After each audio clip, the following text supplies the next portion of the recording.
It's very hard to fall in line in a corporate setting. In the corporate life, the boss's way goes, or the founder or the CEO's way goes. And a lot of times I would sit there and be like, but my way should go. So the solution for that is to start your own business. Like at the end of the day, we're making candy, solving cancer. So if everyone is not having fun, we're doing something severely wrong. I want to make a lot of money, actually. And I want more women to make more money. And I want more women to talk about money. And I want us to invest our money and to learn how to make our money make money. Like, we are inherently energetic, super intuitive. But the patriarchy has taught us that money is not part of the energy that we should be harnessing or exchanging or participating in. Welcome back to Be Anomalous. I'm Sai Menon, and in today's episode, I sit down with Mayssa, founder and CEO of Behave Candy, the better for you candy brand, on a mission to make sweets feel too good to be true. Low sugar, no artificial ingredients, and built for people who want the pleasure without the crash.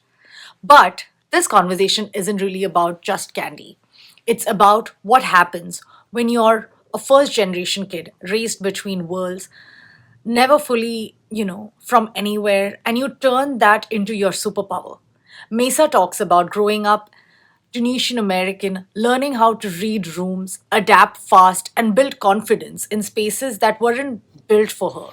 We go deep on the unglamorous parts of building, leaving a high paying job, fundraising pressure. Why go big or go home? CPG can break your nervous system. And the truth founders don't say out loud. Sometimes you don't quit because you're strong. You don't quit because something inside you keeps saying, not yet. If you've ever felt like you're built for more, this episode is for you. So let's get into it. Hi, Mayssa. Welcome to Be Anomalous podcast. I'm so happy to have you here, and I have so many questions for you. But before that, would you like to introduce yourself? Who is Mayssa? Yes. Hi, I'm Mayssa. It's so nice to be here, and thank you so much for having me and inviting me onto the podcast. My introduction, who am I, is currently I'm the founder and CEO of Behave Candy. We make low sugar, better for you candy without using any artificial ingredients. The idea is that we want to make candy that feels too good to be true, and we want to reinvent the candy industry. And the mission behind our business is to remove as much sugar as possible from the food system. So we want to see a future where you can still enjoy sweets, still enjoy the candy that you love, but not have to compromise on your health when you do that. So this is kind of the ethos behind all of our products and our brand and our business. My background is that I spent my career working in the corporate world prior to starting Behave. I had a background in marketing and strategic partnerships, and I worked at brands like the NFL, Uber, SoulCycle, and then I had an experience working at a health food startup called Daily Harvest, and that is what exposed me to the health food world, also the startup world, also the CPG world, and that was kind of how I cut my teeth into food and wellness before starting Behave. That sounds like so many things that you've done in your career. But let's go before that. How was your upbringing? And did you always know that you were going to be an entrepreneur? Just tell us a little bit about your, background. Yeah, absolutely. So I grew up in like a typical suburban town in the United States. The town is called Falls Church, Virginia, just a little bit outside of Washington, D.C., so on the East Coast. My family were immigrants. So my parents immigrated to the United States from a very small country called Tunisia, which is in North Africa. And so I had sort of that first generation experience growing up in the United States. Did I always know I would be an entrepreneur? You know what? We dug up some old home videos from when I was quite young and some birthday parties from when I was a kid recently. And I was watching them, and I didn't always grow up thinking I want to start a business. I wasn't the kid who's like, I had a lemonade stand and it wasn't so obvious, but I was so bossy. I was watching videos. I was bossing all my friends around. I was making us do like these dance routines. And I have always been that way, like type A. a little bit my way or the highway. And I think when you have that personality, it's very hard to work for other people. It's very hard to fall in line in a corporate setting. In the corporate life, the boss's way goes, or the founder or the CEO's way goes. And a lot of times I would sit there and be like, but my way should go.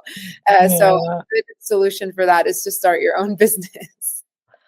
Wow. Yeah, that is so true. Going back to like the immigrant family, how did that kind of shape you? And then I also have the question of, were you happy while, like you said, that you always felt like you cannot like have a boss, but you carried on so many positions in your career.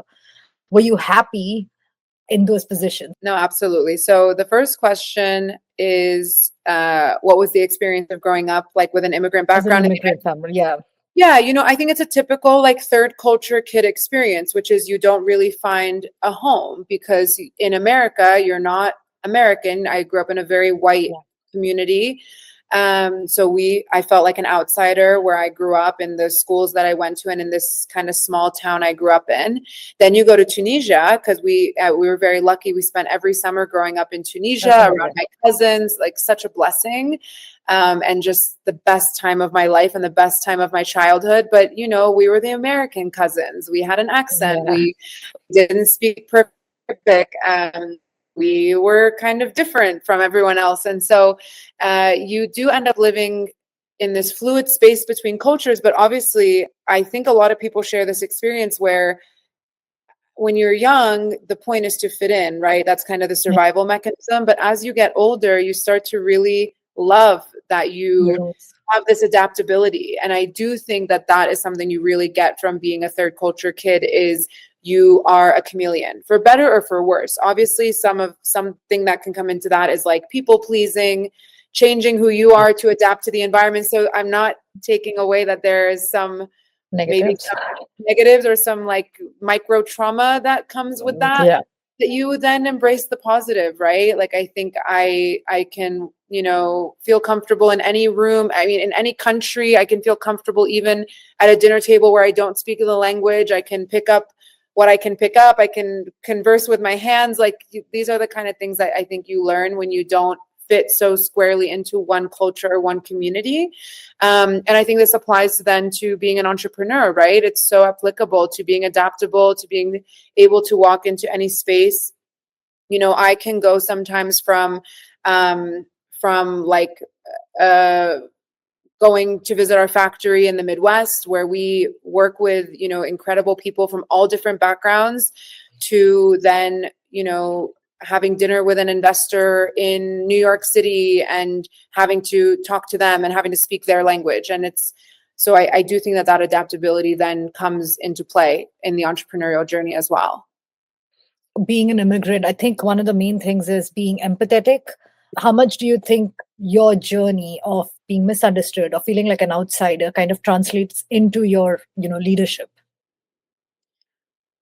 Yeah, that's such a good question. I mean, I do think that some of that empathy comes from what we were just talking about. Like, you don't really fit in anywhere. So you have to learn to read other people. Like, you need to learn. I had to go into a white American school and be like, what are we eating? What are we talking about? Who's Britney Spears? Like, we didn't have any of that in my Tunisian household before I arrived at school, So, so I think that there's that, there's just that comes super naturally. And I'm sorry, can you remind me the question? How do you kind of translate that into your leadership? Are you constantly looking for people that are from different culture, or like, how does that kind of, translate into your business? Yeah, as far as leadership goes, I mean, it's kind of hard to say because I think when that's how you grew up, it's not like something I look at and I say, oh, because I grew up this way, I am this way. But, I think just from the people that have worked for us, like, I think people generally have had a good experience. And I think, it's hard to speak to yourself as a leader or a boss. It's like, wait till you get all the interns in a room and hear what they really think. But I am pretty proactive about getting feedback. And I think generally we've created a really strong culture and environment at our company where people love working with us. They come back. Every intern we've hired for a summer has stayed on for even up to 3 years. So I think it's a good indication that we have created some kind of environment that is conducive to people enjoying working with us, which is so important to me. And again, it's hard for me to say, oh yeah, because I grew up this way, then I do. But when you grew up in a way where you didn't always walk into a room and feel comfortable, I think you try to create environments and spaces where people can feel that no matter where they're coming from. And again, I don't know if it's so intentional, but now that we're talking about it, I think that is like super important to me and my co-founder, and my co-founder also she is also a first generation from a Taiwanese family, and then grew up her whole life in the United States. So maybe we have some similarities in our life experience in that sense. And we spend a lot of time talking about making people comfortable and excited to work with us. Like at the end of the day, we're making candy, we're not selling cancer. So if everyone is not having fun, we're doing something severely wrong. And so this is something we think about a lot whenever we hire anyone, freelancers, contractors join our team. Me and my co-founder talk a lot about making sure that that person is engaged and enjoying their experience. Talk us through your career trajectory. Like, how did you get to working for so many interesting brands, and how did you get to Behave? Yeah, absolutely. So, I mean, just from a practical sense, in case it's helpful, so I went to university for international relations. My major was focused on politics and economics, and I thought I was going to go to the UN. And I did my internship. I did my summer internships with the United Nations, with the OECD, and so everything I was doing in school and internships was focused on international policy, foreign policy, etc. And then I did these internships and something didn't click. Like I found, and it's these things like highly bureaucratic organizations, feeling like, these organizations are set up and built to move, humanity forward and society forward. But then it's like so much red tape and it can feel like not much is getting done. And I found that very frustrating. So then I came up with a new idea my senior year of college, which was like, let me go into the business world. Feels like maybe there's a faster pace there and just see how maybe that'll feel different. And, I came into college with this very like humanitarian perspective, frankly, quite naive, but I think it's important to be naive, whether you want to do something humanitarian or start a business or really be an artist, anything. I think naivety is actually such a skill, or such a gift. So I was very naive, and I wanted to be humanitarian. And then I think I got this new dream, which was, well, if I make $1 billion, then I can go do my own humanitarian project. So maybe I go to business and see where that takes me. So that led me I actually got super lucky because the summer before my last year of college, I found an internship at the NFL, which was focused on their international business. So expanding the business outside of the US. And I had a lot of international experience. I had spent 2 summers interning in Europe, overseas. I was obviously studying international relations, and I was able to kind of pitch myself as having this international lens on that I could bring to business, even though I had no business experience or schooling. And so I got super lucky and I got this internship, and then that turned into a job after college at the NFL.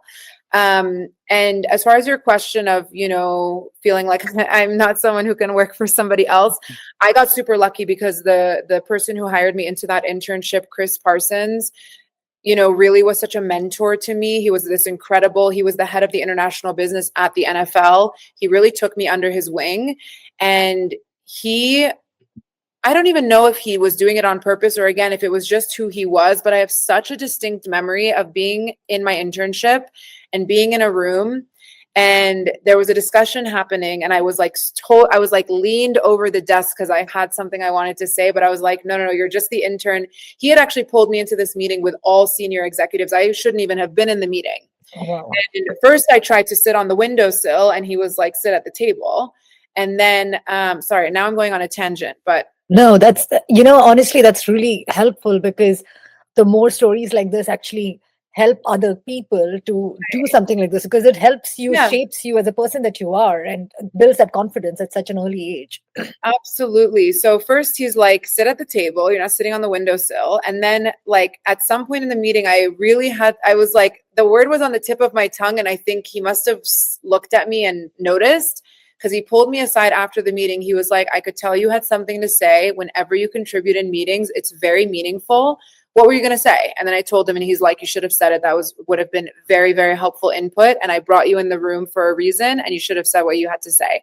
And it's like one of those moments that they talk about of like building this confidence. And again, it's like, this was around the time of like Lean In and Sheryl Sandberg, but I was Yeah. lucky to actually have this male boss who like really was investing in me and giving me this feedback and giving me like a lot of confidence, because my story in my head, and that they tell us as women, is like, I'm so loud. Like I said, I was quite bossy. I always thought I had the answer. And I probably was a little bit too much sometimes, but he really told me like, no, lean into that. That's actually your gift. So when you say like, did you find it hard to work for other people? I think I was very lucky that, you know, I am a know-it-all. And did I think I knew things better than other people when I was 20 years old, starting, at my first job? Like, yeah, I did. But I think there was something in me that knew, like, take the opportunity to learn. And I was very lucky to be working under someone who was kind of giving me that guidance.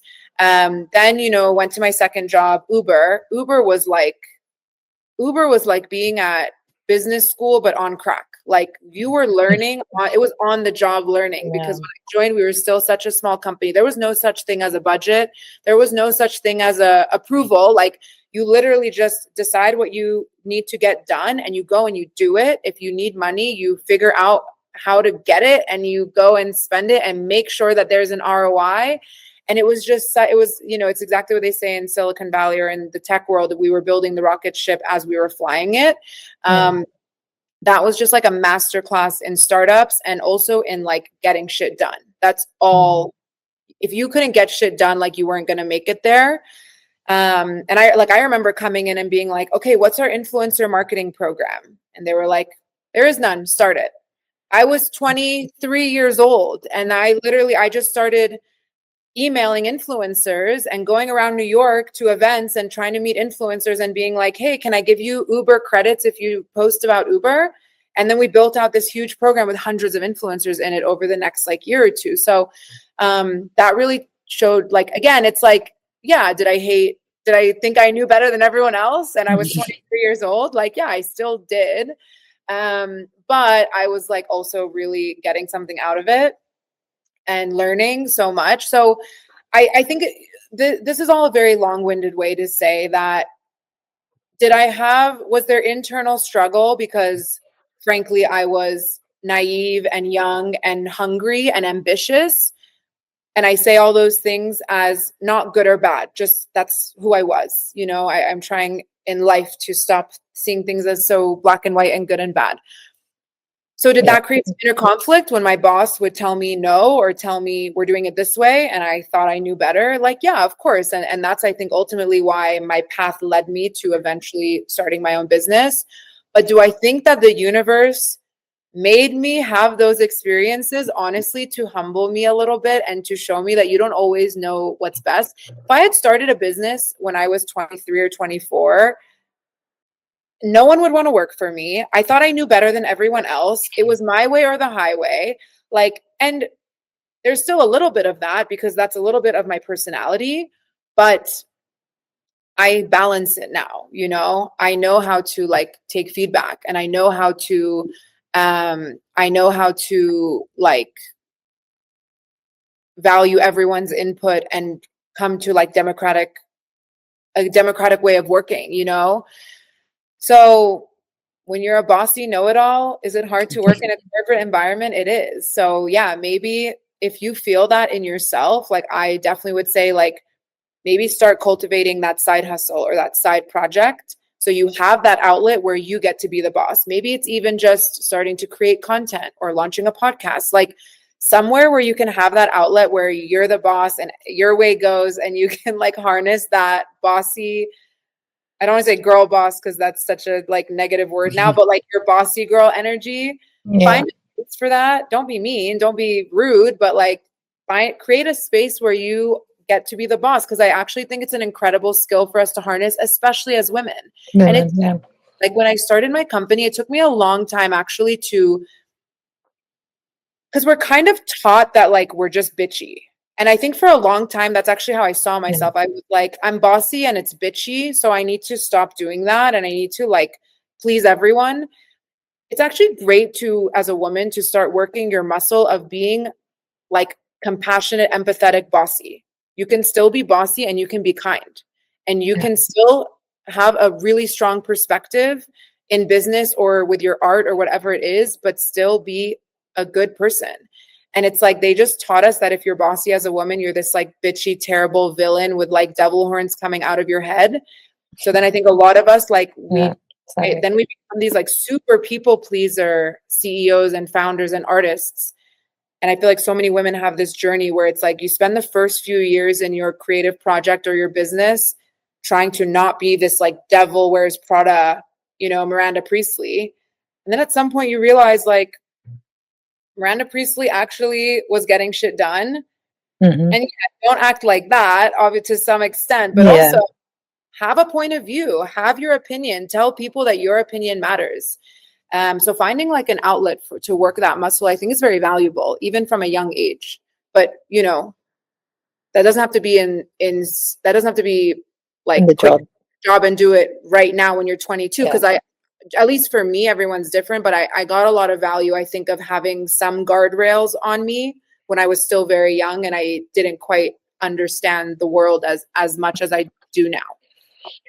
It's very interesting when you were saying the story that you said, and you've been saying that you consider yourself bossy and you're outspoken, but at the same time, at that meeting that you were there, you didn't voice your opinion or you didn't voice your whatever you wanted to say, and your mentor had to pick you out and say that, listen, you didn't speak up. I feel like there is this contradiction with every woman where they are considered loud, but there are times that they're holding themselves back. They're trying to please others, or they're trying to always think like, what is this person going to say, or am I going to be considered smart enough? You're constantly trying to figure out who you are, and I think that's mainly with women, right? Yeah. No, absolutely. It is the dichotomy. But again, that's why I feel so lucky. Like, as I'm sure, Chris, this former boss of mine, forgot, like, never thought twice about the comment, but it was so crucial for me because I never, like, I really started to voice my opinion, maybe too much after that, but I really took it to heart. And I was like, I, I was like, this senior vice president, he's like one of the top executives at the NFL. Like, this is a multi-billion-dollar enterprise, is telling me that I have good ideas. And yeah, whenever I sit in meetings, I always have ideas and I always have things to say. And I'm just going to say them. And I will learn over time. Like, I'm sure there were meetings where I spoke too much or I shared or I held on to some idea and maybe I was doing it out of my ego or something. But then you adjust, like, especially as women, we're amazing at adjust. As women, we're like reading everyone's energy and like doing I don't know if I can curse, but like we're doing like a Yeah, Reiki sure. session on the whole room, like the whole Yeah. meeting. It's like we can't even just experience ourselves. Like it's Yeah. not, most of us have a really hard time doing that. So the fear that we're not going to read the room, it's like such a irrational fear because we're usually over reading the room. So that was so pivotal for me to be like, I'm actually just going to always say what I think. And actually, I think that became a superpower for me in my career. And I think it's why I got the opportunities that I got and I got to work at such incredible brands and from such a young age too. And I was usually the youngest person in the room because I was speaking. Like most of the people in my corporate like class that were my age were taking notes, and then come back and then maybe send an email. Like I was speaking in meetings. I would, from that confidence that I got, like I would sit in a meeting with the CEO at SoulCycle and I was 26 years old and I would say what I thought. Mm. And so I think that ended up actually becoming my superpower and setting me apart, not because I had amazing ideas, just because I said them and Yeah. that's how I built like also everything, whether you want to talk about business, starting a business, building your corporate career, having a creative or artistic endeavor. all about reps. It's like a workout, like how the more reps you put in, the stronger the muscle gets. So because I was sitting in meetings speaking my ideas from age 21, my first internship, I was getting reps of what's a good idea, what's a bad idea. When I said this idea, it was blank stares. When I said that idea, people were nodding along and like really interested. That was reps. So then my muscle of my trust muscle for myself of what's a good idea, what should I share, what should I maybe hone the idea a little bit more before I share it, when do I need to share an idea in a formal context, when can I just throw it out because this is an appropriate setting for throwing out a brainstorm idea. I work that muscle because I just put in so many reps of just kind of speaking my mind. And then, back to the cultural question, I don't know, I'm a North African woman, like I think it's quite cultural. We're loud, we're outspoken, and I think there's just a little bit of that as well. And if you resist it, like your soul is just going to die a little bit. So you have to let yourself be who you are, whether you're in a corporate setting or just wherever you're showing up in life. What advice would you have for someone who wasn't lucky enough, like for you, there was Chris to guide you, but most of the time that's not the case with, especially majority of the people, their ideas are overlooked, or they don't get to speak at meetings, or they don't get the opportunity to be able to present, or and sometimes, especially at this young age, it really builds your confidence, or it kind of tramples or makes you who you are, like for the future. What's your advice for someone who is going through that stage and who was not lucky enough to have a good mentor, so to Yeah, say? absolutely. So obviously there was something so powerful of like this, white man, senior vice president. Like Yeah, but I can't not acknowledge that he held a certain power that and he used it for good to like speak power into me as a young woman. So again, I have such endless gratitude for Chris, and this is a ping for me to maybe send him a note or a thank you at some point soon.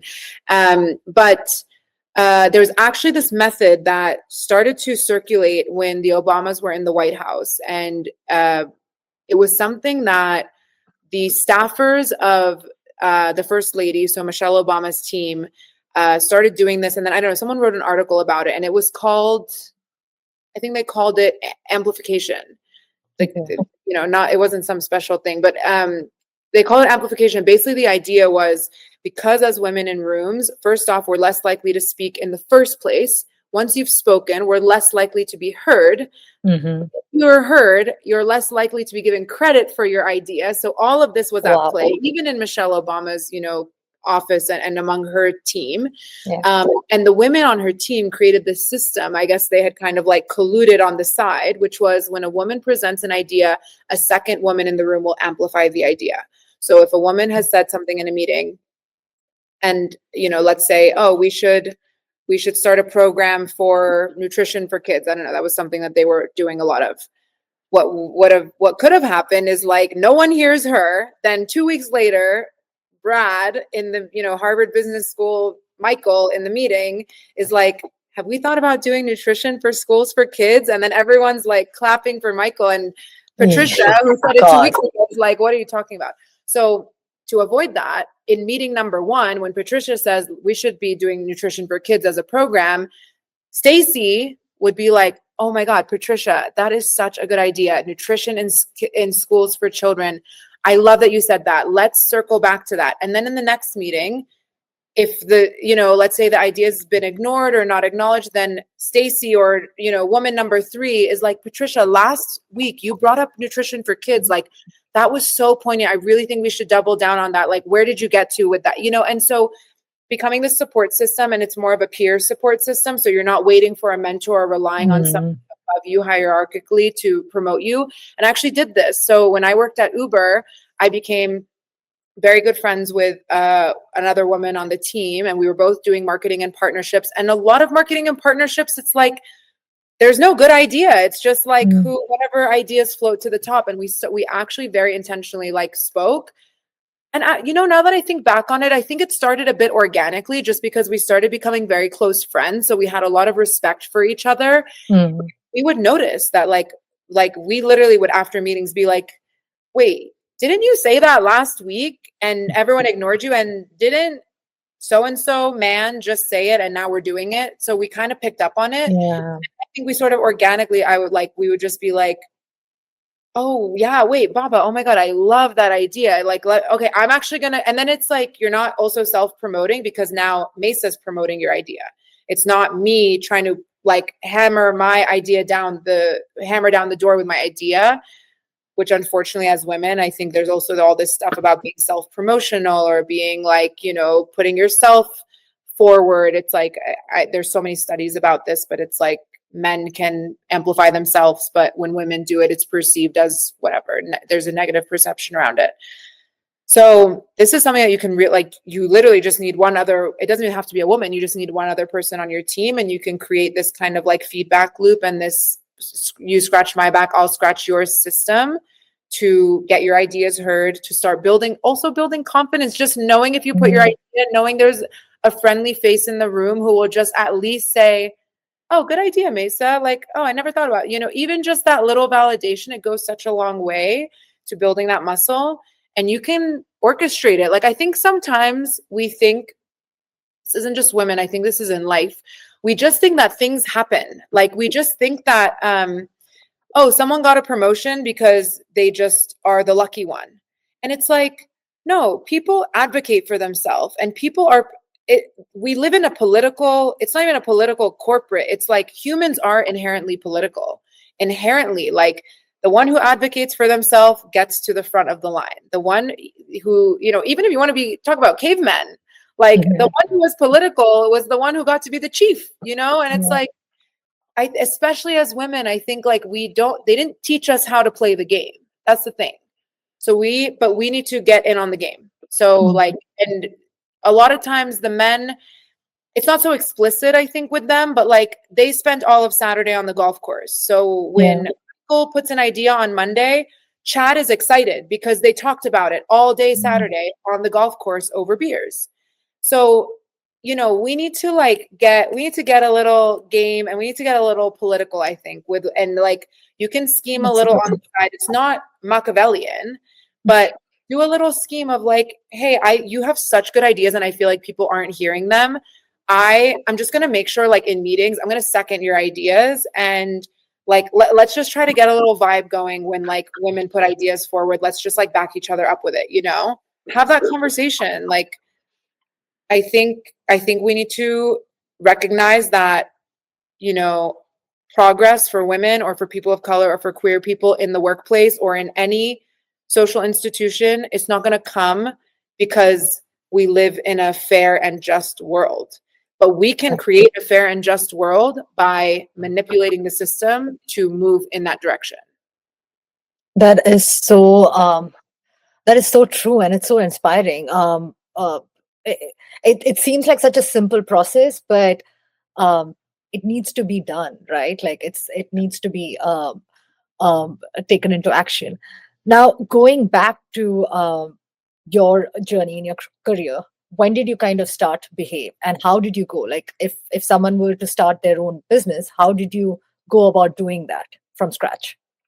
Yeah, absolutely. So as far as my corporate job, so after Uber, I took a job at Daily Harvest, which is this health food startup. It was very early days, so it was cool. Like everyone was super hands-on. I worked really closely with the founder. I really got exposure into like health food and building a health food business. And then while I was at Daily Harvest, I got an opportunity with SoulCycle and I went there after.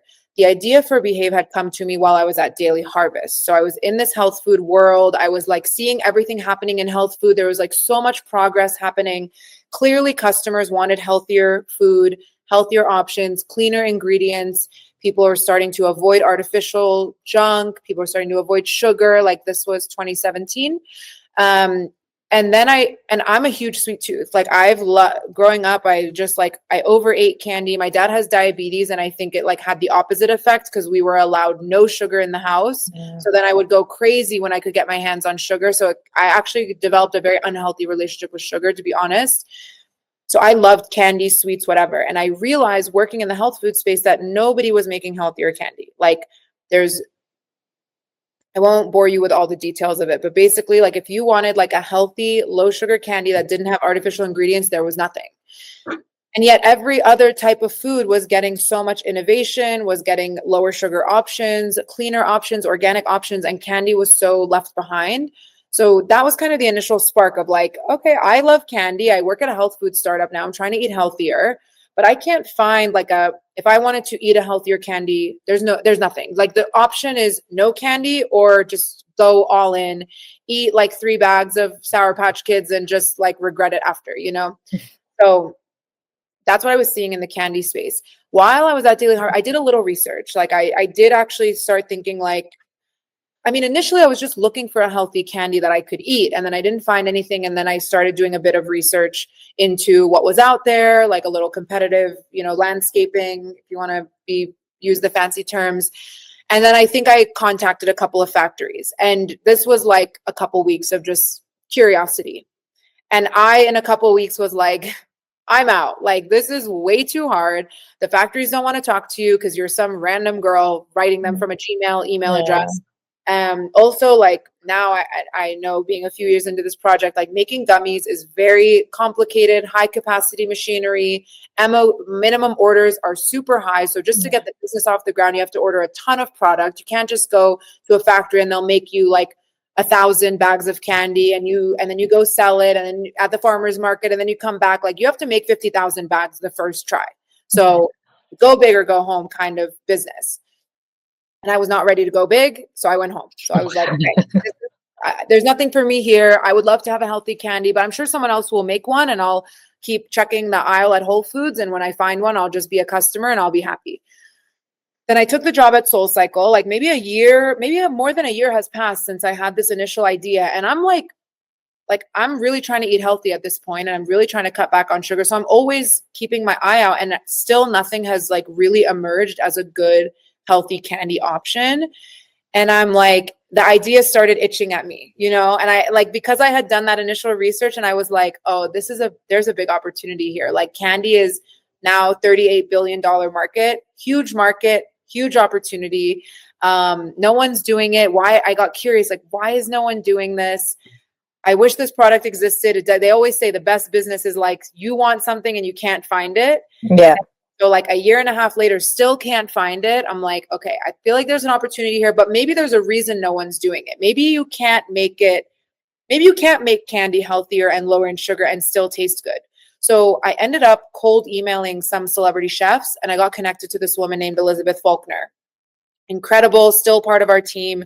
And I literally like sent her a cold email. She hit me back and was like, this is interesting. Like she used to come, her background was from pastry. She's like, I made sweets my whole career, but I don't make sweets anymore because I don't want to feed people sugar like this. So this is a really interesting project for me. So she lived in Brooklyn, and we just started hanging out like at her apartment, and I would go on Amazon and buy the ingredients, and we started working on trying to make a gummy.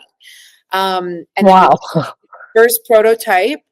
And when we got the first prototype, we collaborated with a store in New York that sells healthy snacks, and we made like 100 bags. We just handmade 100 bags for them, and they put it on the shelf, and we were like, okay, maybe it'll last a month or 2 months. And then like they called us 3 days later and we're like, we sold out. And then I was like, okay, we're something. And I gave my notice at SoulCycle and I quit my job and I went full time to build Behave. A little more practically speaking, because I think it's important to speak to this, is like part of the reason when I tried to do a little research when I worked at Daily Harvest is like I had no money. So there was like, when I was talking to these factories, there was no path forward. I didn't know how to raise money. I didn't know, like I was still learning a lot. By the time I had gotten to SoulCycle, I think I had a bigger network. I had friends who had raised money and started businesses. So I had seen how they had done it. And I call it like, well, I do this. I don't want to take credit for it, but the word that I use is expansion. Like my mind had been expanded to where I felt like I've seen other people start businesses. I've seen other women in my network raise money from investors, start businesses. Maybe I could do it too.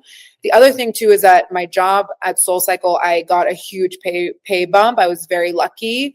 And that allowed me to save money. So in the time that I worked at SoulCycle, I as soon as the idea for Behave was getting more and more real, I was like, I'm going to put away every penny that I can put aside.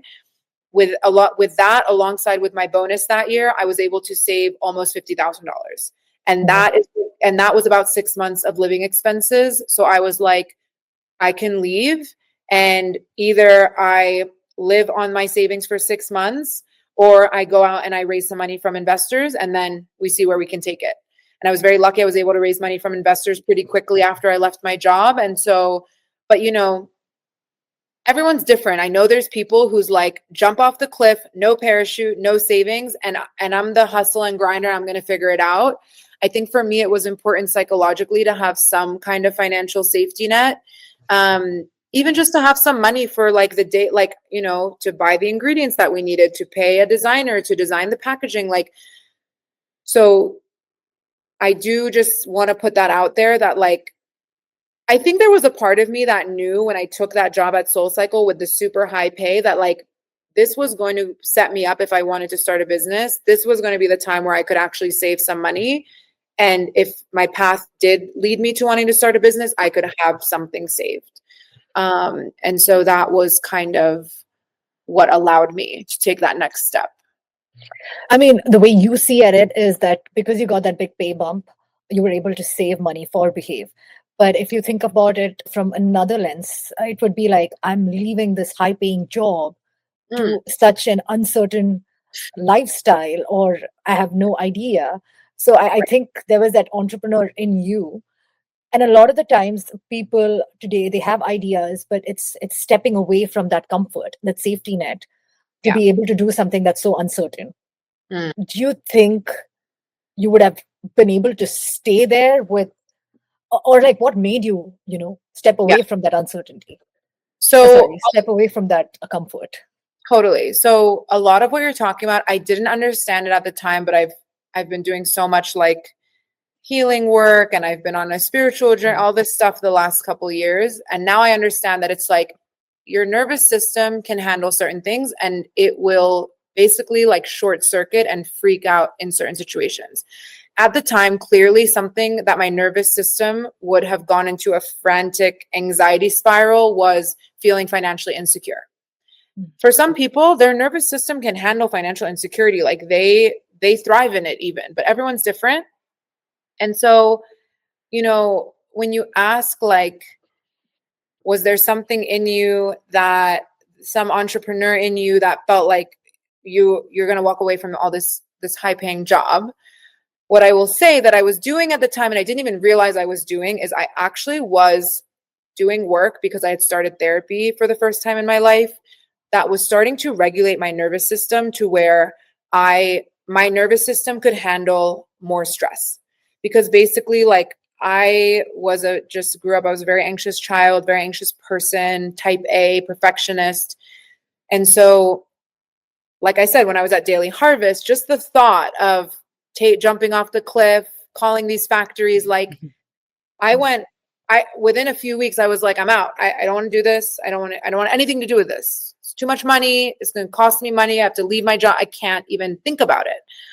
I started therapy a little bit after that. And actually, I think without realizing it, like what therapy starts to do is that you start to calm down, right? Like that's part of it, is Yeah. like help you understand yourself more. And so in being in this kind of psychological process of starting to calm down as just a person, then when I got to a year and a half later, and I started thinking about the idea again, it was like, okay, yeah, it's kind of stressful to leave a high paying job, but I can handle a little bit of stress. I can be calm enough to come up with a rational thought, right? When your nervous system is on high alert, you can't come up with Yeah. a rational thought. So the thought is, if I leave this job, I'll never get another job. I'll lose all this money that I saved. I'll have $0. I'll be on the street. I'll be homeless. My family will disown me. None of my friends will talk. Like that's your Yeah. that's your Thought process. that's your like spiraling thought. Yeah. Your nervous system has calmed down a little. It's not, those thoughts don't go away, right? Like we're programmed from childhood, however we're programmed. So it's not like, I think part of what I'm coming to realize is like, don't fight those thoughts. They're going to come. But like you start to create more space. So like, okay, first thought, if I leave my high paying job at SoulCycle, I'm going to end up on the street homeless. Okay, scary thought.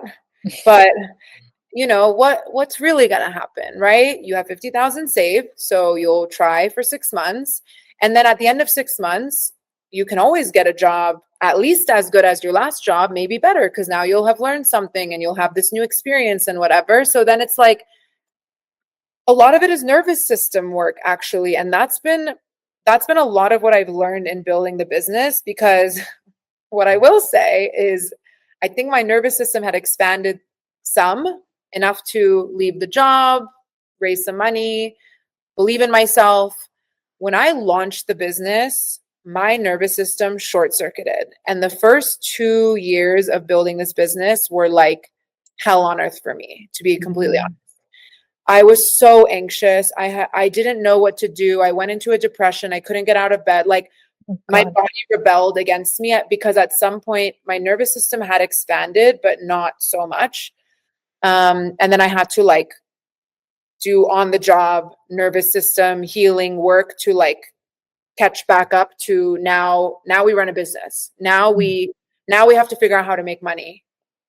Now we have to live off, like now we eat what we kill. You know, it's not like in the Mm. corporate world, you can take a nap for 6 months and still get the check for, you know, in a lot of corporate Yeah. jobs. Now we have to, now it's like what we make, if we pay our rent next month, is like if we did our job last month. So Yeah. it was a totally different way of existing. I had a lot of I think the financial piece was really stressful for me.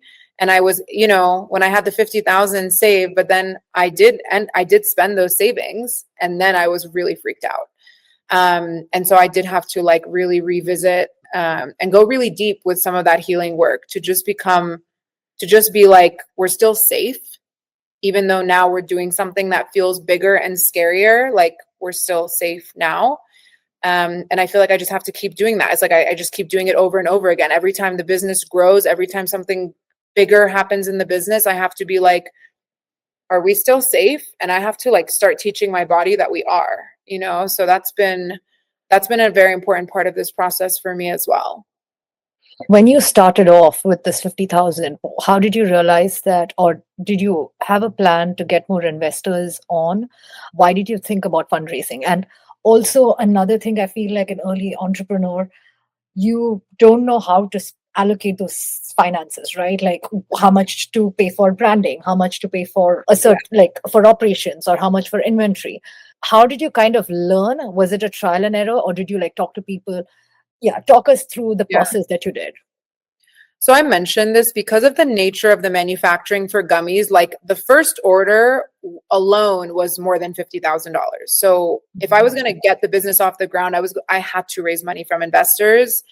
And you know, they kind of advise you that you raise enough money for like 18 months of business. And again, because our order sizes were so big, we did end up right off the bat raising like almost close to $1 million.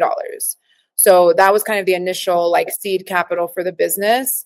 And so the 50,000 was basically For your safety. it was my safety net to give me time to raise the money. If I hadn't raised the money, we wouldn't have been able to get the business off the ground. And so, and we were very lucky because people were very excited, and people like we got a lot of amazing investors behind the business. We still do to this day. And so, you know, that is the nature of the industry that I was in. When you ask about allocating capital, again, like it's actually not what I advise entrepreneurs. But again, because my first production was like I think almost 50,000 bags, it did I had to invest in the branding because I didn't want to make 50,000 bags with like V1 branding or like, you know, try Yeah. beta branding. It's like, again, go big or go home. So then I Yeah. went with a kind of a much more well-known branding agency. And honestly, the investment paid off because we still use the same branding to this day. Most food businesses go through 2, 3, 4 times rebranding, redesigning packaging every, you know, couple of months because the initial branding, it has to It's evolve. understood. We really invested in the beginning, but I don't think there's many food brands that would say the logo from day one is the logo 5 years later. The packaging from day one, we've made some changes, but for the most part is the packaging 5 years later. So we're very lucky, and we made the investment and it paid off.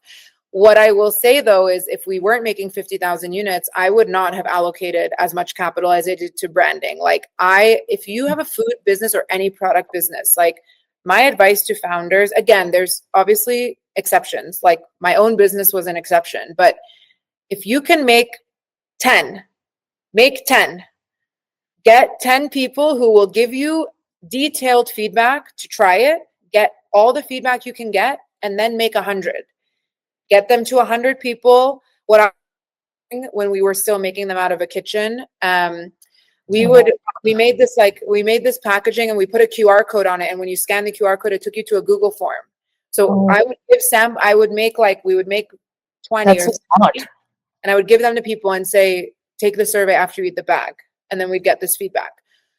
So then that's my advice. Make 100 and go on Canva and make the logo. Like it does. And at this phase, it doesn't matter. At this phase, like anything goes because you don't even know enough to make your logo yet. Because maybe you're making a protein bar that you think is going to be for gym bros. And then you start giving it around to people. And then it turns out that like moms really need to get a protein. And then it turns out that all the best feedback that you're getting on your little survey is coming from moms. So now your logo needs to be for moms, not for gym bros. So it's like, don't even go and spend $20,000 on a logo when you don't know anything yet. So I always advise like build as slow, as little, collect as much customer feedback as you can. And like, I really advise people like 6 to 12 months for a CPG business should just be like, don't even sell anything if you don't need to. Produce in small quantities, everything rooted in customer feedback. If you do like put up a website, get on the phone and call people, offer people, like I'll send you a free pack if you will do a Zoom call with me and tell me feedback about the product, So just really collecting as much customer feedback as you can. That's what I would say. To answer your question, if I had $50,000, if I didn't have to make so much product, so let's just say I was going to go more of a bootstrapped, I would have basically been what I just said. Make a small amount of product, collect feedback, make more, collect feedback, make more, collect feedback. Then maybe at some point when you've had enough feedback and you feel really good about the product, then I would have maybe put up a website. I would have made it myself on Shopify. And then I would run like $500 of Facebook ads and see who buys it and see who comes to the website. And anyone who buys it, I would call them and I would be like, why'd you buy it? What did you like it? Was the price right? Are you going to buy it again? If you do buy it again, why? If you're not going to buy it again, why not? And I would feedback, so much feedback. And then after a year, like you will have so much confidence in your product. Like you can be changing your formula, your flavors, adjusting to the feedback. And then you can go to an investor and be like, I have all this information. I know exactly who my customer is. So now I'm going to raise money and we're going to develop this brand and we're going to develop this product and we're going to go into commercial scale manufacturing. And you will have so much confidence. Like for me, it was like I got pushed into the deep end, again, like why I feel like I'm spiraling because I had never run a business myself. I thought because I'd work at startups that I knew startups. It's not the same when it's your own company. I have so much like respect for like the people that I worked for who are building their own businesses. And because I just went and I was very lucky that a lot of investors gave me money because I think it was a good idea and it was a good market and a big market. So we got a lot of investor money. And then I had to like guess. I had to be like, I think people will like the taste. I think this is the right price. I think this is the right branding. And I'm making 50,000 units and I'm spending like all this money to make this product because we couldn't make a basically you're either making 50 or you're making 50,000 because when you make it in the kitchen, this is boring, but like when you make it in the kitchen, it's very labor intensive. I don't know if you've ever seen you can buy these little molds. They look like ice trays for gummy bears. So you literally make like the tray has like 50 gummies, not 50 bags, gummies. A bag has 25 gummies. So one tray is 2 bags. And you have to pop each gummy. So like we were testing the product, but we were like, as we maybe had tested like a couple hundred bags. And then we were like, okay, we think it's good, 50,000. And it was like the jump was too much. I wish we could have like built up to that, you know, if things had, if the supply chain was a little bit different.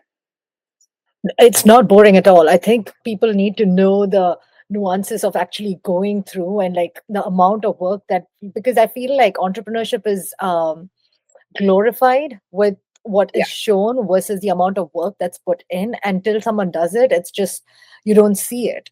Yeah. Um, Or even the money. It's like, yeah, the money. how much do we glorify raising $1 Effort. million? And it's like, if I didn't have to because of how much our orders was, I might have still raised that money because I was doing a lot of stuff from my ego back then. But knowing what I know now, nobody should be raising $1 million. Like, let me not say nobody, unless you've already built a business and you know it's Yeah. exactly what you just asked me. Unless you know exactly what you're going to do with $1 million because you've built a business before, you know who you're going to hire, you know what brokers you're going to work with, you know what agencies you're going to hire, and and you've done it already. Like, not just guessing because you heard that this is like the cool, flashy agency that I'm going to hire them. Unless you know exactly how to allocate $1 million, you shouldn't be raising $1 million. Like, it's too much. It's just too, and we just do it because it's flashy, and we just do it because it's what Forbes like tells us to do. And then you're like me, and you're sitting with $1 million in your bank account. You're like sitting in a co-working space, and you're just like, what the fuck do I do now? Like, I guess I'm gonna order this 50,000 units. But again, I just felt like I was guessing, like everything was a Yeah. guess, you know? Yeah. So I'm still grateful because I think everything plays, I'm like kind of spiritual, and I do think everything plays out for a reason. And I think my journey was the way it was for a very important reason for me personally and for our business, and for like, we're in such an amazing place now with the business that I think we got here because of everything that we had gone through. But I think if some of that anxiety can be avoided, like, it's also hard because I'm sure you understand this side because you're also an entrepreneur. It's like you can only give a founder so much advice because part of what makes them crazy is what makes them want to start the business. So it's like, Yeah. I think sometimes I try to give this advice where it's like, don't make the mistake I made. But I'm like, You have to. yeah, people told me things that could have helped me avoid, but I didn't listen to them. And that's part You of won't. actually the beauty of like who I am, is that I'm stubborn. That's part of the good. And that's part of what put me in these pitfalls. So it's hard for me to sit here and be like, if you're starting a company, don't make the mistake I made. I don't know, maybe make the mistake I made, because maybe you're not going to understand that lesson unless you live through it. And I had many painful lessons in my business, but I understand them now because I lived the pain. It's the pain that gave me the lesson. It's not how I built this podcast. Don't hire an expensive agency, you know? Yeah. Like, yeah, don't I don't, there's so many advice that I heard it a million times and I did it anyways. It's I think like, it's like those relationships, right? When someone is in a terrible relationship, anyone from the outside can say that don't do this, don't do that, but you're not going to listen till you realize that this is not the relationship that I want to be in, and you walk away. But as an outsider, you can only say so much. And I think it's the same thing with entrepreneurship. And that's one of the things that I wanted to ask you too. Like, what kept you going? Because it's really hard when people keep saying that's not working, and sometimes there's no traction, like you're learning, uh, but that there is that idea, it's working, it will work at some point, right? But the data is not showing that, the things that's you know whatever you're trying to work towards, it's not showing. So how do you kind of like keep going still? and this is where I became spiritual, like very unexpectedly, honestly. Like, I didn't grow up with any religious practice. I was never spiritual before I came into this journey, because it's like there's something I can't explain that has kept me going. And it feels like it's beyond me. Like, I don't know, because anyone else, like if you lived the life I lived the last 5 years, I got divorced. I have a parent that is struggling with addiction. I had to check them into rehab. Okay. I had no money at one point. I had high, almost 6 figures of credit card debt at one point. Like, you don't know Wow. what I've lived through. something said to keep going. And there were times where I was like, girl, stop, like enough. Like we were almost out of money in the business. I was living on a credit card. My credit card debt was like crazy. And it was like, we've had enough, like at some point you have to stop. And I just can't explain it. Like I would go and like I would meditate, or I do a lot of breath work, and like I would hear a voice in my head that was like, not yet. And I'm just like, okay. Sometimes I feel like it's a message from like my aunt. I don't know. Again, I'm kind of like woo woo now, but it's like sometimes it sounds like it's coming from my ancestors. Sometimes it sounds like it's coming from higher power, guardian angel, whatever you want to call it. But something inexplicable has pushed me to continue the business. And I don't say that to sound like it's a prophecy and this business is going to change the world. It's not even about that. It's like just for me and in my Your life, purpose. for my life path, which might have nothing to do with honestly, with this business. There's something in this business I need to experience. Maybe I need to experience this business failing. Maybe that's my life path, is for the business to blow up in my face, and I need to experience it to learn something. So in the beginning, the first 2 years were so hard because I was resisting. I was so resisting, and I was like, I don't know what to do. Should I keep going? Should I stop? I didn't know. And then when I actually just started to be like, if the message is to continue, I continue. And let me also add that I have a real life guardian angel who is my co-founder. And there have been days, there are 2 times in particular where I really called her and was like, Emily, like, I don't know. I don't know if I have another month in me. And she has had belief in the business and in me also. Like, I'm so lucky, just even as my friend, where there's been days where I'm like, I don't know if I'm the right CEO for this business. Maybe even I should step down and we should hire. And she's like, you are an amazing CEO. We have an amazing business. We're going to keep going. And like, she has pulled me. There's been moments in this journey where she has pulled me, and I did it, and I was kicking and screaming and I didn't want to go. She's like, Mayssa, we're going. You can cry for the day, and then put your good girl pants on and we're going to keep going. But again, like, on a spiritual level, I'm also like, but why did I meet Want to her? do. So I'm like, Yeah.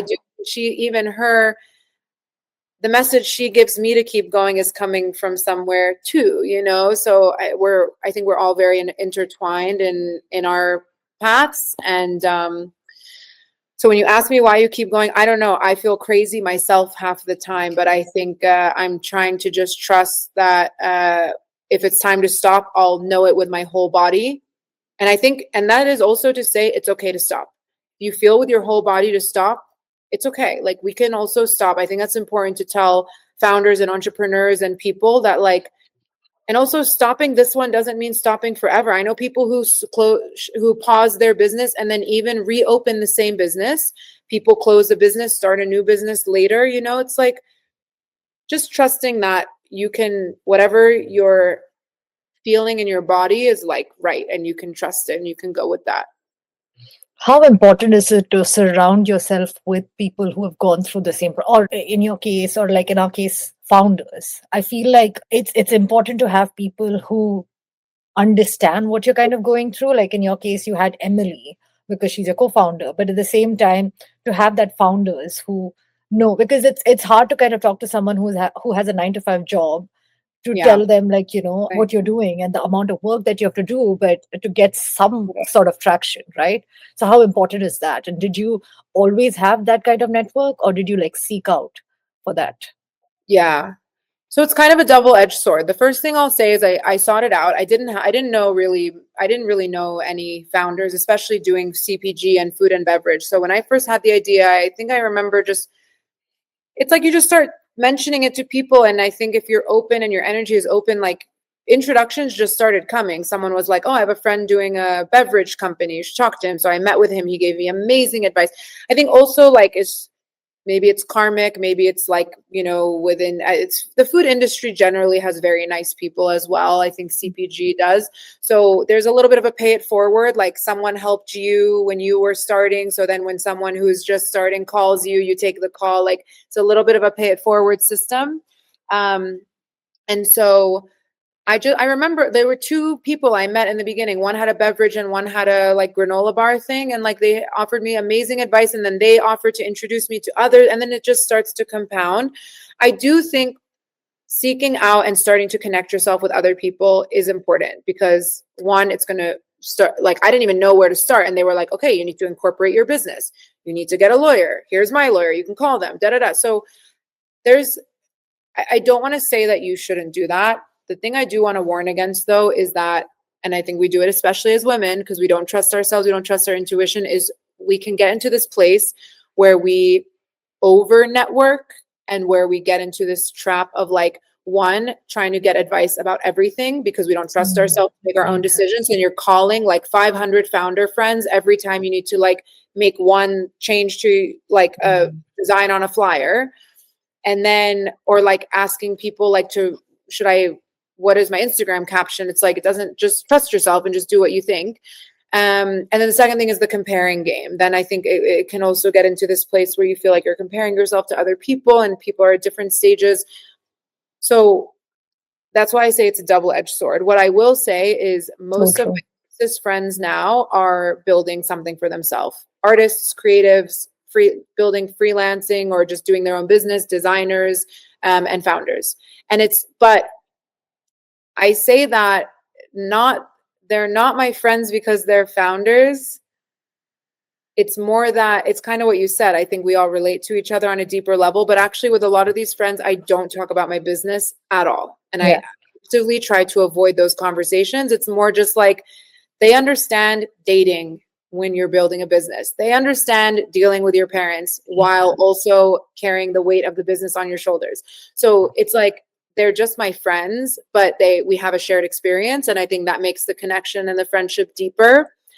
But again, it's like not because your whole life becomes your business. So you don't want to then make everything networking and founder. And when you get dinner with your friend, like we talk about the business, it's like you need space too, and you need space for yourself. You also need space to hear your own inner voice.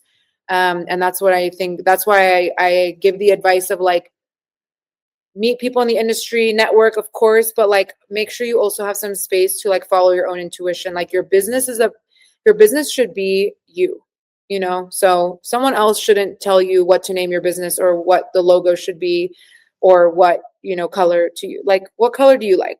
What flavor do you like? Like a lot of it has to come from you because that's also how you stay connected. And when you ask me how you keep going, one of the times I really wanted to quit was because I didn't like the taste of the product. It's a long story, but we had moved factories and the taste was off and everyone was telling me it was fine and we should keep going. And I didn't like the flavor. And in the end, I said, we have to update the flavor or I don't want to continue. And we update bossiness, going full circle to the beginning.